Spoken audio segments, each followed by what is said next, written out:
আসসালামু আলাইকুম বন্ধুরা, শ্যাম্পুর সঙ্গে যে উপাদান মিশিয়ে শ্যাম্পু করলে চুল ভালো থাকে সেই উপাদানগুলো দেখাচ্ছি। এখানে দেখো চিনি আছে, হলুদ আছে, কফি আছে, ডিম আছে, লেবু আছে, শ্যাম্পু, লোশন, চা জাল করে নিয়েছি, গ্লিসারিন এবং নারকেল তেল।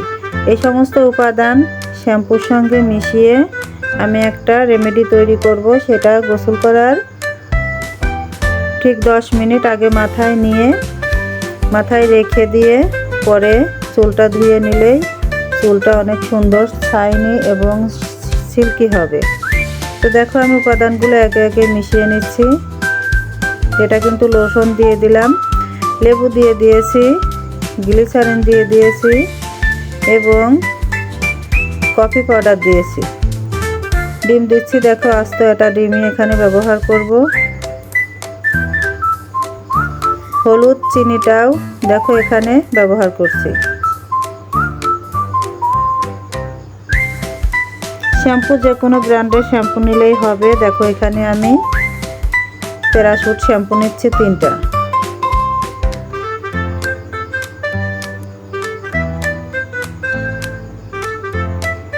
এই উপাদানগুলো খুব ভালো করে দেখো চামচের সাহায্যে মিশিয়ে নিচ্ছি। প্লেটে যতগুলো উপাদান ছিল সম্পূর্ণ উপাদানও কিন্তু আমি ব্যবহার করেছি। এটা এখন ভালো করে মিশিয়ে আমার বড় মেয়ের মাথায় ব্যবহার করব। এখন 10 মিনিট রেখে দেওয়ার পরে মাথায় 10 মিনিট এই রেমেডিটা রেখে দেওয়ার পরে 10 মিনিট পরেই ধুয়ে নিলে চুলগুলো অনেক সুন্দর হবে। দেখো মজবুত এবং সিল্কি শাইনি হবে।